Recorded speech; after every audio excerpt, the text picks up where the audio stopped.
Bismillahirrahmanirrahim. Assalamualaikum warahmatullahi wabarakatuh.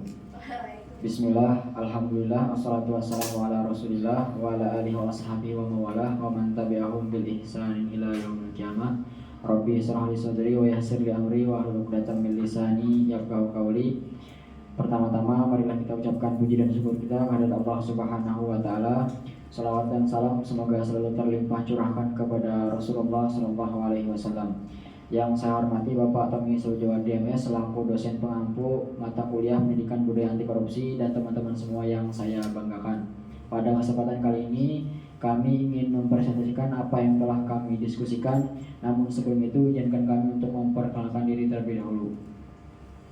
Perkenalkan, nama saya Arya Ashabul Kafi. Terus ada Firda Rizky Andini, ada Hujaifah Elma, ada Ismi Ajijah, ada Laurentius Kevin Sarjono, Muhammad Nopal Syarif, Meli Husna Ajijah, Nur Kamaya, Nur Cilyatul Mundiah, dan Yayang Jairaliana.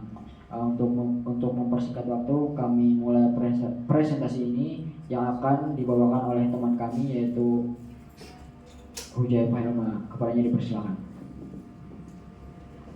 Jadi pertama bab 1 pendahuluan, yaitu latar belakang program wilayah bebas dari korupsi atau WBK sebagai bagian dari Inpres nomor 5 tahun 2004 yang minim sekali implementasinya. Untuk mewujudkan WBK perlu lebih dahulu dilakukan pembangunan zona integritas yang didahului dengan pernyataan komitmen bersama untuk tidak melakukan tindak pidana korupsi, kolusi, dan nepotisme melalui penandatanganan dokumen fakta integritas berdasarkan peraturan Menpan dan RB nomor 46 tahun 2011. Pembangunan unit kerja zona integritas diharapkan dapat menjadi model pencegahan korupsi yang lebih efektif karena pada unit kerja zona integritas inilah dilakukan berbagai upaya pencegahan korupsi secara konkret dan terpadu. Jadi, korupsi di Indonesia sudah merupakan biang kemudaratan yang biasa meluluhkan hampir semua bidang kehidupan, seperti ekonomi, politik, hukum atau peradilan, sosial, budaya, kesehatan, pertanian, dan HAMKAM, bahkan kehidupan beragama yang selama ini dianggap sebuah zona yang sakral dan syarat dengan nuansa moral. Ternyata bersarang pula perilaku amoral bagi pengurus dan pemeluknya. Dampaknya sangat besar dan meluas, mulai dari kerugian negara sampai pada fenomena meluasnya kemiskinan secara struktural. Akibatnya, korupsi melahirkan berbagai tragedi alami kemasyarakatan dan juga kemanusiaan. Ya, kemudian tujuan umum. Tujuan umum dari penilaian ini untuk mengetahui predikat wilayah bebas korupsi atau WBK dan wilayah birokrasi bersih melayani di Dinas Lingkungan Hidup Kota. A. Untuk mengetahui nilai manajemen perubahan. B. Untuk mengetahui nilai penata laksanaan. C. Untuk mengetahui nilai penata sistem manajemen SDM. D. Untuk mengetahui nilai penguatan akuntabilitas. E. Untuk mengetahui nilai penguatan pengawasan. Dan F. Untuk mengetahui nilai peningkatan kualitas pelayanan publik. C. Manfaat. Hasil praktikum ini diharapkan dapat memberikan sumbangan penelitian dalam kajian studi mengenai pembangunan zona integritas menuju wilayah bebas korupsi dan wilayah birokrasi bersih melayani. Kemudian akan dilanjutkan oleh teman kita Nur Kamelia.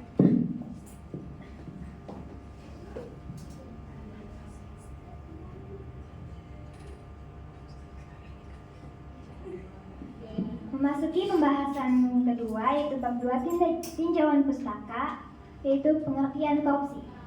Kata korupsi berasal dari bahasa Latin corruptio atau corruptos. Corruptio memiliki arti beragam, yakni tindakan merusak atau menghancurkan. Corruptio juga diartikan kebusukan, keburukan, menghancurkan. Corruptio juga diartikan kebusukan, keburukan, kebijatan, ketidakjujuran, dapat disuap, dapat tidak bermoral, penyimpangan dari kesucian, kata-kata atau ucapan yang menghina atau memfitnah. Definisi lain dari korupsi disampaikan World Bank pada tahun 2000, yaitu korupsi adalah penyalahgunaan kekuasaan publik untuk keuntungan pribadi. Definisi World Bank ini menjadi standar internasional dalam merumuskan korupsi. Pengertian korupsi juga disampaikan oleh Asian Development Bank atau ADB, yaitu kegiatan yang melibatkan perilaku tidak pantas dan melawan hukum dari pegawai sektor publik dan swasta untuk memperkaya diri sendiri dan orang-orang terdekat mereka. Kemudian pembahasan selanjutnya, faktor penyebab korupsi. Ada dua faktor penyebab korupsi, yaitu faktor penyebab internal dan faktor penyebab eksternal. Dari faktor penyebab internal antara lain A. Sifat serakah atau tamak atau rakus manusia. Yang kedua, gaya hidup yang konsumtif. Yang ketiga, moral yang lemah. Kemudian dari faktor penyebab eksternal antara lain, yang pertama ada aspek sosial, kedua aspek politik, ketiga aspek hukum, keempat aspek ekonomi, dan aspek organisasi. Kemudian pembahasan selanjutnya yaitu ciri-ciri korupsi. Secara garis besar, ciri-ciri korupsi diidentifikasikan sebagai berikut. Yang pertama, korupsi senantiasa melibatkan lebih dari satu orang. Yang kedua, korupsi pada umumnya dilakukan secara keserberahasiaan. Yang ketiga, mereka yang melakukan cara-cara korupsi biasanya berusaha menyelubungi perbuatannya dengan berlindung di balik hukum. Yang keempat, korupsi melibatkan elemen kewajiban dan keuntungan timbal balik. Yang kelima, mereka yang korupsi adalah yang menginginkan keputusan secara tegas. Dan yang keenam, setiap tindakan korupsi mengandung penipuan, biasanya pada badan publik atau masyarakat umum. Yang ketujuh, setiap bentuk perbuatan korupsi adalah pengkhianatan kepercayaan. Yang kedelapan, suatu perbuatan korupsi melanggar norma-norma tugas dan pertanggungjawaban. Lalu, pembahasan selanjutnya adalah motif korupsi. Pada motif korupsi ada yang pertama, greed atau serakah. Yang kedua, opportunities atau kesempatan. Yang ketiga, need atau kebutuhan. Yang keempat, exposures adalah paparan hukum yang lemah terhadap koruptor mendorongnya berani melanggar hukum. Kemudian pembahasan selanjutnya akan dijelaskan oleh teman kami, Tirda. Selanjutnya ada macam-macam korupsi. Yang pertama ada korupsi eksklusif, yaitu memberikan sesuatu pada penguasa agar mendapat keistimewaan atau privilege, hakikatnya menyuap yang dibungkus dalam bentuk hadiah, arem-arem, sponsorship. Yang kedua yaitu korupsi manipulatif, yaitu mempengaruhi pejabat berwenang agar menerbitkan peraturan yang menguntungkan dengan imbalan. Yang ketiga, korupsi nepotisme, yaitu perlakuan istimewa kerabatnya dalam interaksi providen klien. Yang keempat, korupsi subversif, yaitu pencurian kekayaan negara oleh penguasa yang merusak kehidupan ekonomi bangsa. Selanjutnya ada jenis-jenis korupsi. Jenis-jenis korupsi atau bentuk korupsi menurut Undang-Undang Nomor 31 Tahun 1999 Undang-Undang Nomor 20 Tahun 2001 tentang pemberantasan tindak pidana korupsi yang dijabarkan dalam 13 pasal. Korupsi dikelompokkan menjadi 7 kelompok, yaitu korupsi yang terkait dengan merugikan keuangan negara, terkait dengan suap menyuap, terkait dengan penggelapan dalam jabatan atau fiktif dan markup,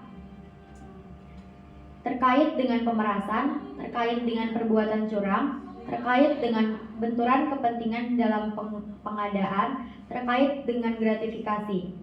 Selanjutnya ada modus korupsi. Yang pertama, penggunaan anggaran untuk kepentingan pribadi. Yang kedua, pembayaran tunjangan yang tidak sesuai ketentuan. Yang ketiga, penggunaan anggaran tidak sesuai peruntukannya atau tidak direncanakan dalam NIPA.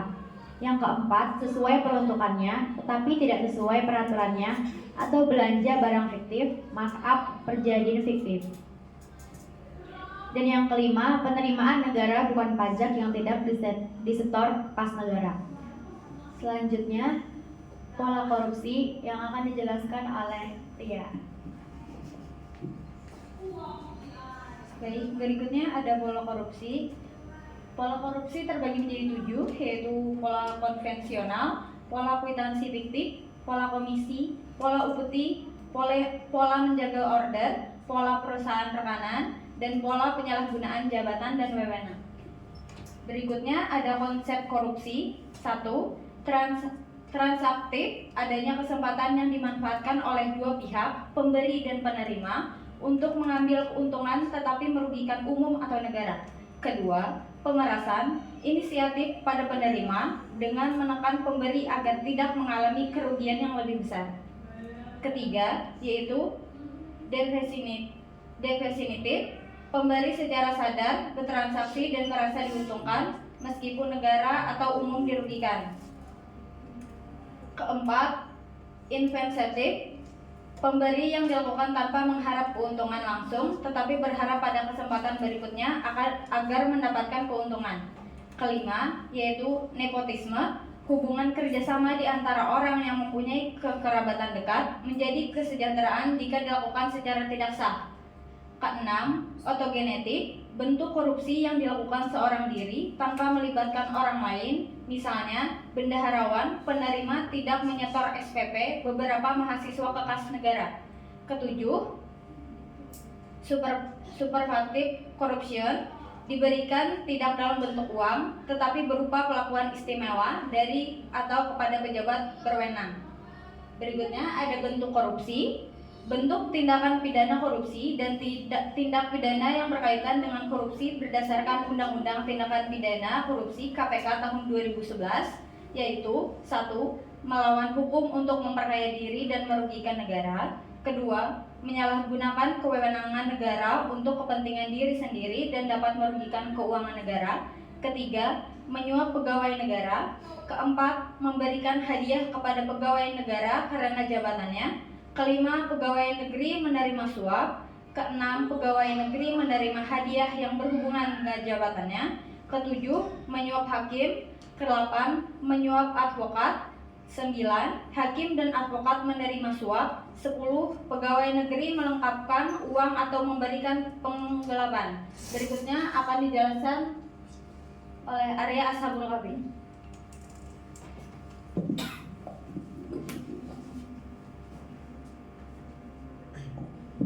Dampak korupsi tidak hanya berdampak pada suatu aspek dalam kehidupan.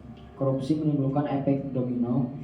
Efek domino itu adalah efek yang menimbulkan terjadinya suatu peristiwa yang akan menyebabkan peristiwa yang lainnya. Gampangnya seperti ini. Korupsi itu berefek pada banyak hal. Dimulai dari orang yang melakukan korupsi lalu dia mengambil uang negara. Kemudian uang negara yang tadinya itu untuk melakukan pembangunan itu menjadi terhambatnya pembangunan infrastruktur berpengaruh pada pertumbuhan ekonomi. Lalu pertumbuhan ekonomi yang terhambat akan menjadi resesi dan akan dibebankan kepada rakyat. Dan dengan naiknya pajak yang ditarik dari rakyat semakin menderita dan kesulitan untuk memenuhi kebutuhan hidupnya. Akibat kesulitan hidup karena ekonomi, maka meningkatlah kejahatan seperti pencurian, penculikan, pembunuhan demi mendapatkan uang untuk menyambung hidup. Gampangnya seperti itu untuk efek domino, yaitu efek yang menimbulkan suatu peristiwa yang akan menyebabkan peristiwa yang lainnya. Menurut KPK, dampak korupsi menurut Komisi Pemberantasan Korupsi atau KPK merilis sedikitnya ada sejumlah dampak korupsi di Indonesia yang benar-benar merugikan bagi masyarakat dan negara. Mulai dari dampak terhadap politik, pelayanan kesehatan di bidang sosial, kebudayaan, politik dan demokrasi, perekonomian hingga masyarakat dan keluarga, yaitu ada kemiskinan, pengangguran, hutang luar negeri, kerusakan alam. Lalu ada pengertian zona integritas. Zona integritas adalah sebutan atau predikat yang diberikan kepada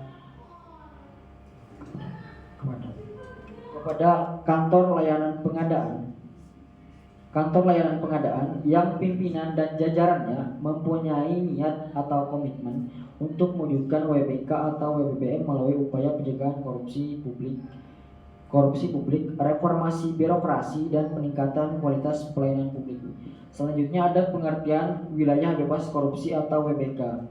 Wilayah bebas korupsi atau WBK adalah sebutan atau predikat yang diberikan kepada suatu unit kerja ataupun instansi yang memenuhi syarat indikator hasil WBK dan memperoleh hasil penilaian indikator proses di atas 75. Jadi apabila unit kerja atau instansi kerja itu mendapatkan nilai WBK 75 ataupun di atasnya itu bisa dikatakan unit kerja ataupun instansi itu bebas dari korupsi atau wilayah bebas korupsi. Terus ada WBPK atau wilayah birokrasi bersih dan melayani. Adalah predikat yang diberikan kepada suatu unit kerja yang telah berhasil melaksanakan reformasi birokrasi dengan sangat baik dengan telah memenuhi sebagian besar kriteria proses perbaikan pada komponen pengungkit untuk mewujudkan pemerintahan yang bersih dan akuntabel serta pelayanan publik yang prima. Selanjutnya akan dijelaskan oleh teman saya Ismi Ajijan.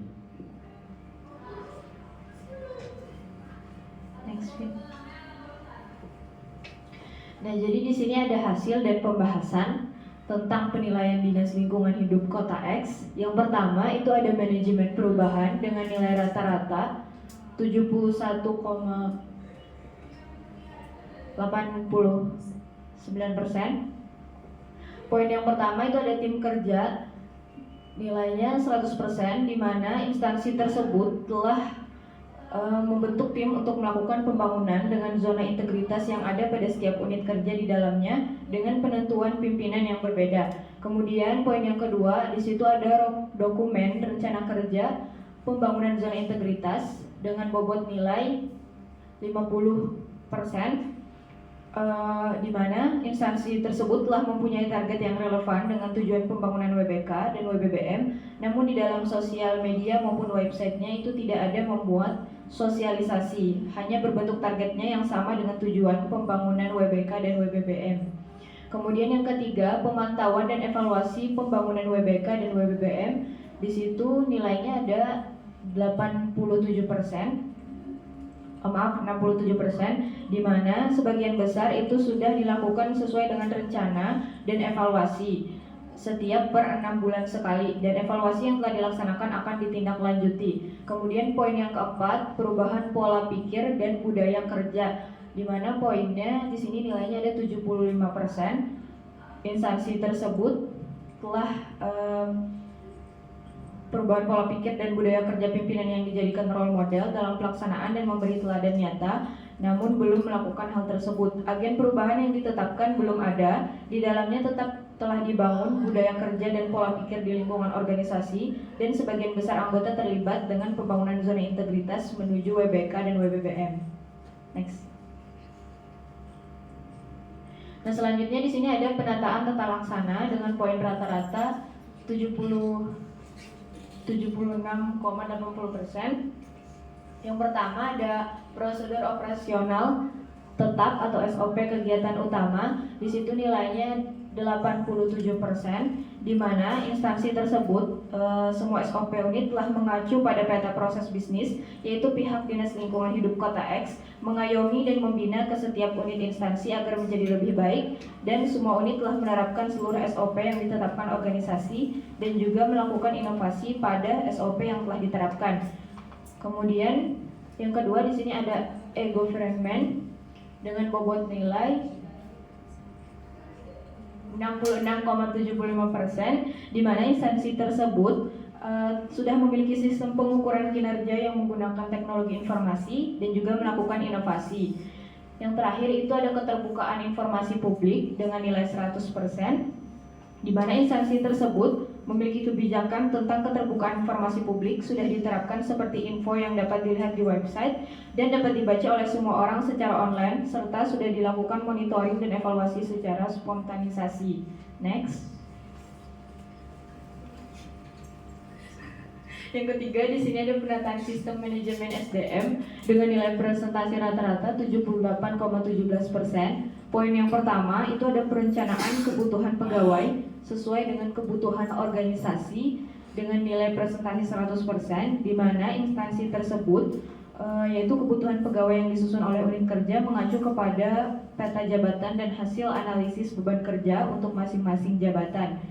Jadi semua penempatan pegawai hasil rekrutmen murni mengacu kepada kebutuhan pegawai yang telah disusun per jabatan dan sudah dilakukan monitoring dan evaluasi terhadap penempatan pegawai.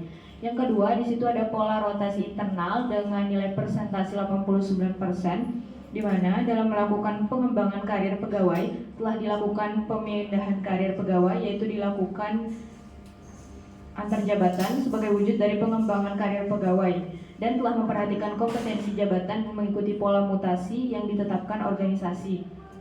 Kemudian yang ketiga, pengembangan pegawai berbasis kompetensi dengan nilai 72,50%, di mana pada pengembangan pegawai berbasis kompetensi itu melakukan training untuk pengembangan kompetensi. Seluruh pegawai di unit kerja telah memperoleh kesempatan atau hak untuk mengikuti diklat maupun pengembangan kompetensi lainnya. Kemudian yang keempat, ada penetapan kriteria individu dengan nilai 77,25%. Di instansi tersebut terdapat kinerja individu dan kinerja organisasi, dan itu seluruhnya saling berkaitan. Sebagian besar ukuran kinerja individu telah memiliki kesesuaian dengan indikator kinerja individu level di atasnya, dan penilaiannya dilakukan setiap bulan serta tidak ada pemberian penghargaan. Kemudian yang kelima, ada penegakan aturan disiplin atau kode etik atau kode perilaku pegawai dengan nilai presentasi 67%, di mana unit kerja telah mengimplementasikan seluruh aturan disiplin atau kode etik ataupun kode perilaku yang telah ditetapkan organisasi. Kemudian yang keenam, sistem informasi kepegawaian dengan nilai 67%, yaitu data informasi instansi tersebut telah dimutakhirkan secara semesteran. Next. Yang keempat, di sini ada penguatan akuntabilitas dengan nilai rata-rata 87,56%. Yang pertama, ada keterlibatan pimpinan dengan nilai persentase 100%, di mana pimpinan terlibat secara langsung pada saat penyusunan perencanaan, penyusunan penetapan kinerja, serta pimpinan memantau pencapaian kinerja secara berkala. Kemudian yang kedua, ada pengelolaan akuntabilitas kinerja dengan nilai 75,3%, di mana unit kerja telah memiliki seluruh dokumen perencanaan, mulai dari rencana strategis, rencana kerja tahunan, dan penetapan kerja. Namun sebagian kecil dokumen perencanaan telah berorientasi hasil. Kemudian unit kerja belum memiliki IKU atau indikator kinerja utama. Kemudian sebagian besar indikator kinerja unit kerja telah SMART. Unit kerja telah menyusun laporan kinerja tepat waktu. Pelaporan kinerja sebagian besar telah memberikan informasi tentang kinerja. Kemudian unit kerja berupaya meningkatkan sebagian besar kapasitas sumber daya manusia yang menangani akuntabilitas kinerja, serta pengelolaan akuntabilitas kinerja dilaksanakan oleh seluruh sumber daya manusia yang kompeten. Selanjutnya akan dilanjutkan oleh Nelly Husna Azizah.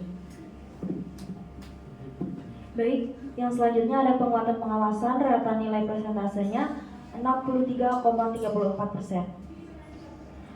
Public campaign dilakukan tidak secara berkala. Unit kerja telah mengimplementasikan pengendalian gratifikasi sesuai dengan yang ditetapkan organisasi. Unit kerja telah membangun seluruh lingkungan pengendalian sesuai dengan yang ditetapkan organisasi. Melakukan penilaian risiko atas sebagian besar pelaksanaan kebijakan sesuai dengan yang ditetapkan organisasi. Melakukan kegiatan pengendalian unit meminimalisir risiko sesuai dengan yang ditetapkan organisasi. Telah menginformasikan dan mengkomunikasikan kepada seluruh pihak terkait. Unit kerja telah mengimplementasikan seluruh kebijakan pengaduan masyarakat sesuai dengan yang ditetapkan organisasi. Sebagian kecil hasil penanganan pengaduan masyarakat ditindaklanjuti oleh unit kerja. Monitoring dan evaluasi atas penanganan pengaduan masyarakat dilakukan bulanan. Sebagian hasil evaluasi dan penanganan pengaduan masyarakat telah ditindaklanjuti oleh unit kerja. Unit kerja menerapkan sebagian kecil kebijakan whistleblowing system sesuai dengan yang ditetapkan organisasi. Whistleblowing system melakukan melakukan penerapan tahunan. Belum ada hasil evaluasi atas penerapan whistleblowing system yang ditindaklanjuti unit kerja. Selanjutnya, unit kerja telah mengidentifikasi atau memetakan benturan kepentingan dalam tugas fungsi utama. Penanganan benturan kepentingan disosialisasikan atau diinternalisasikan ke sebagian kecil unit kerja. Lalu, penanganan benturan kepentingan diimplementasikan sebagian kecil unit kerja. Kemudian benturan kepentingan penanganan tidak dievaluasi. Sebagian kecil hasil evaluasi atas penanganan benturan kepentingan telah ditindaklanjuti oleh unit kerja. Kemudian peningkatan kualitas pelayanan publik, nilai rata presentasinya 71,50%. Pada standar pelayanan, Dinas Lingkungan Hidup Kota X sudah menetapkan SK standar pelayanan, maklumat pelayanan, menetapkan SOP pelayanan. Kemudian di Dinas Lingkungan Hidup Kota X telah membangun budaya pelayanan prima, tersedia petugas informasi, sistem punishment, sarana layanan terpadu dan inovasi pelayanan. Dan terakhir, Dinas Lingkungan Hidup Kota X telah melakukan survei kepuasan masyarakat atau SKM.